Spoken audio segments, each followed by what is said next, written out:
네, 안녕하세요. 김원장의 인사이트입니다. 오늘 뉴욕 증시 엄청나게 올랐습니다. 나스닥이 12% 올랐고요. 이 정도면 거의 역대급 상승이라고 할 수 있는데요. 놀랐습니다. 제가 어제 희망회로를 돌리자 이렇게 얘기를 했었고, 그 다음에 그런 영상 올려드렸고요. 일론 머스크가 돈 패닉에 빠지지 마, 그러고 나선 증시가 오른다 그랬더니만 하루 만에 급등했습니다. 시장은 원래 그런 겁니다. 불확실성이 사라지면 증시는 크게 오르는 거죠. 일단 트럼프 대통령이 중국에 대해서는 이제 관세를 125%, 20%또 올렸어. 120% 올려서 관세를 부과하기로 했고, 그 외 모든 나라들은 90일간 유예하기로 했고, 그 유예하는 기간 동안 각국마다 무역 협상을 한다는 거죠. 무역 협상을 하면 관세가 또 그냥 새로 협상하는 게 되는 거죠. 이제 상호 관세는 사라지는 겁니다. 나머지 국가는 보복 안에 상호 관세 90일 유예. 중국은 다 죽었어. 중국은 125%. 하여간 난리 쳤습니다. 하여간 대단합니다. 자, 어제 뉴욕 증시 오른 거 보면 다우존스가 플러스 7.8, 나스닥이 12.16, 지수가 11.16 오르는 게 이게 역대 두 번째라고 합니다. 그 다음에 S&P 500이 9.5%, 이건 역대 세 번째 급등이라고 합니다. 2000 이후는 세 번째, 두 번째 그런 것 같아요. 개별 종목들도 그죠? 애플이 시가총액이 3조 달러인데 15%, 마이크로소프트 10%, 그래서 1등 탈환했어. 어제만 해도 애플이 2등이었잖아, 그죠? 근데 막바로 하루 만에 탈환했고, 엔비디아 18% 무려. 야, 이게 말이 됩니까? 이런 대형주들이 18% 온다는 게. 테슬라 22%. 이야, 대단합니다. 이렇게 오르는 건, 한 종목이 이렇게 오르는 건 본 적 있지만, 애플, 마이크로소프트, 엔비디아, 시가총액 상위 종목들이 이렇게 오르는 건 처음 봤습니다. 저도 실로 놀라운 급등이었습니다. 하여간 트럼프는 욕을 얻어 먹어야 돼. 제가 어제 우리의 적이라고 욕했죠. 영상에서 1987년 10월 19일 날 블랙 먼데이 때 25% 이건 급락한 거죠. 1987년 10월 20일 블랙 먼데이 다음 날에 13% 급락. 하이 투로 오르고 내렸던 것들 얘기하는 거니까, 그죠? 2008년 11월 13일 날 12%, 2008년 10월 10일 날 이게 오른 거야. 이거 플러스야, 플러스. 2008년 10월 28일 이것도 플러스야. 그래서 S&P 500이 그러고 나서 이제 어제 9.5% 오른 게 이게 세 번째입니다. 세 번째. 다른 건 다 마이너스예요. 2008년 10월 9일이니까 금융위기잖아, 그죠? 파이낸셜 크라이시스. 2008년 이렇게 다른 건 내린 거고, 이렇게 세 개만 S&P 500에서 오른 겁니다. 그리고 제가 다시 그렸습니다. S&P 500 2008년 10월 13일 11.58% 급등, 2008년 10월 28일 날 10.79% 급등, 2025년 4월 9일 9.5% 급등, 나스닥 2001년 1월 3일 14.17% 급등, 2025년 4월 9일 12.2% 급등, 역대 두 번째. 빠밤. 야, 대단합니다. 그죠? 네, 멋집니다. 멋져요. 그러니까 요걸 해야 된다. 요걸 얻어 먹어야 된다니까. 예? 자, 트럼프 대통령이 뭐라고 말을 했냐? 중국이 세계 시장에 보여준 존중 부족에 근거하여 중국에 부과하는 관세를 즉시 125% 인상합니다. 이것도 사실 말 안 되지 뭘. 지 마음에 안 든다고 또 올려서 또. 머지않은 미래에 중국은 미국과 다른 나라를 착취하던 시대가 더 이상 지속 가능하지도 용납되지도 않는다는 걸 깨닫게 될 것입니다. 이렇게 하는 이유는 중국이 자꾸 미국의 그 패권에 도전하기 때문이거든요. 이유가 그거예요, 사실은. 달러 패권에 위안화 갖고 계속 도전하고 있거든요. 그것 때문에 이제 중국의 숨통을 쥐고 흔들고 있는 거지. 그 다음에 최근에 GDP도 굉장히 많이 올라오고 막 그러니까, 반대로 이제 75개국 이상의 나라들이 미국 대표부들의 무역 협상을 좀 하자고 얘기를 해서 90일간 일시 중지를 승인하였고, 이 기간 동안 상호간세를 대폭 낮춘 10%로 적용한다. 즉시 발효한다. 중국이 협상을 안 한다고 하니까 그게 조금 찜찜하고 아쉽죠. 왜냐면 얘가 미국 경기에 영향을 미치니까. 어제도 말씀드렸다시피 생필품 대부분은 중국산이거든요.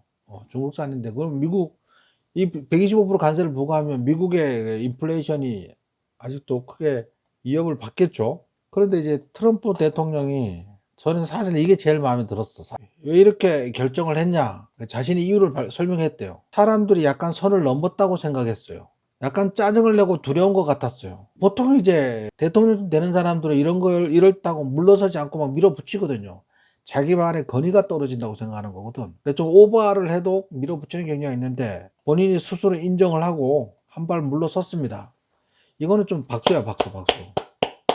대단합니다. 트럼프는 어제까지는 욕했는데 갑자기 아군해야 되겠어. 아군. 어제까지는 적군이었습니다, 우리. 자, 뭐 이건 같은 얘기고요. 어쨌든 많은 사람들이 반대를 하면서 한 발 물러서서 지금 이제 국가별로 저걸 하겠지. 무역 협상을 다 맺겠지. 그래서 중국만 125%, 나머지 모든 국가는 10%. 트럼프가 노리는 게 이런 거야. 이렇게 주고 숨통을 조이고 그 숨이 끊어질 때까지 밀어치다가 딱 풀어지니까 퍼센트 관세에 너무 감사하고 미국의 이 처분에 너무 막 감격하고 있는 거잖아. 온 나라 국가들이. 트럼프가 노리는 게 이런 거거든. 트럼프가요, 가장 좋아하는 책이 손자병법이랍니다. 손자병법 중에 이제 뭐 성동격사라든지 이런 거.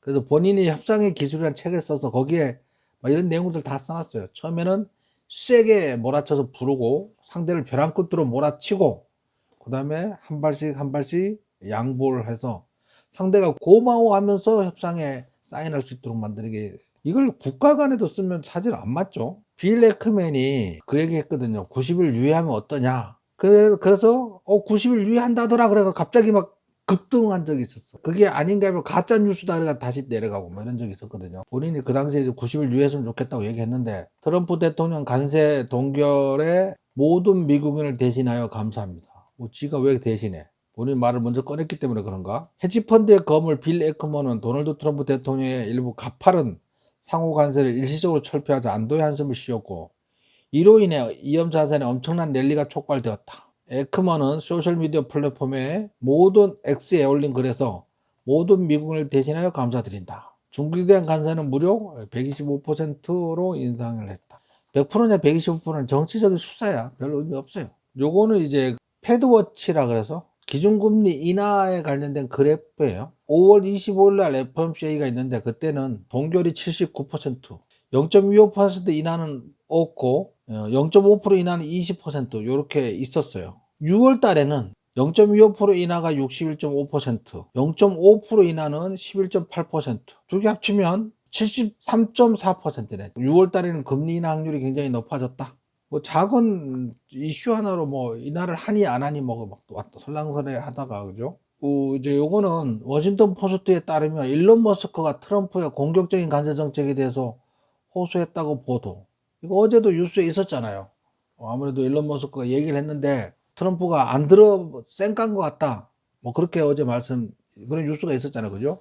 쌩깐 것 같다는 제가 이제 표현을 그렇게 한 거고, 일론 머스크가 좀 관세 정책에서 유예를 하자 뭐 이렇게 얘기를 했는데 트럼프가 반응이 없으니까 쌩깐 거 아니냐 뭐 그랬는데 결국은 이제 반응을 보였습니다. 테슬라 주가 하락은 장기적 촉매제를 고려하면 가장된 수준이다. 지금 사야 된다 뭐 이런 말이죠. 여기 장기적 촉매제는 뭐예요? 저가형 모델 Q가 나오는 게 하나 있고, 그 다음에 로보택시가 하나 있고, 로보택시, 그 다음에 옵티머스 로봇이 있고, 뭐 이런 것들이 장기적 촉매제죠. 이런 것들 나오면 주가는 지금 매우 싸다, 사자, 매수하는 게 좋겠다, 이렇게 말을 한 겁니다. 모델 Y가 테슬라 차이나는 2025년 3월에 다시 정상 궤도에 올랐으며 전기 자동차 제조업체는 무려 78,800대의 차량을 도매로 판매했다. 그래서 판매량이 급증하고 있다, 뭐 이런 얘기입니다. 야, 애플 하루 만에 등극 1등 탈환, 시가총액 2조 9천억 달러, 15% 올랐어. 마이크로소프트 2조 9천억 달러, 10% 올랐어. 엔비디아 2조 7천억 달러, 18% 올랐어. 아마존 2조 달러, 11% 올랐어. 알파벳 1조 9천억 달러, 9.8% 올랐어. 알람코는 이거 사우디아라비아 정유업체고요. 메타 1.4조 달러, 14% 올랐어요. 그 다음에 테슬라 8천억 달러, 22% 급등. 브로드컴 8천억 달러, 18% 급등. TSMC 8천억 달러, 12% 급등. 어제 요거 가지고 이제 설명을 드렸었죠. 그죠? 트럼프 1기 때 무역 전쟁으로 해서 증시가 굉장히 많이 흔들렸지만 결국은 크게 상승했다. 뭐 이렇게 설명을 드렸었어요. 그죠? 일론 머스크가 돈 패닉에 빠지지 마세요. 그러고 그 말한 뒤로 증시는 역대로 다 100% 이상씩 올랐다. 뭐 그 얘기였잖아요, 어제요. 2021년 5월 14일 날 돈 패닉이라고 하고 난 뒤에 100% 오르고, 2024년 2월 15일 날 돈 패닉이라고 하고 나서 또 뭐야 이거 한 200% 올랐네. 그 다음에 2025년 4월 9일 돈 패닉이라고 하고 나서 오늘 22% 올라서 앞으로 쭉 오르겠지. 이제 적시에 제가 적시타를 날린 것 같습니다, 여러분들한테. 희망을 주기 위해서 제가 희망 회로를 돌려주겠다. 우리 너무 힘들고 좌절에 빠져 있지 말고 힘을 내고 용기를 갖자. 이렇게 말을 하루 만에 오늘 급등했어. 다행입니다. 자, 오늘 남은 저녁은 좀 유유자적하게 좀 보내시고, 오늘 뉴욕증 시동 좀 상승하길 좀 기대해 봅니다. 이상 김 원장의 인사이트를 마치겠습니다.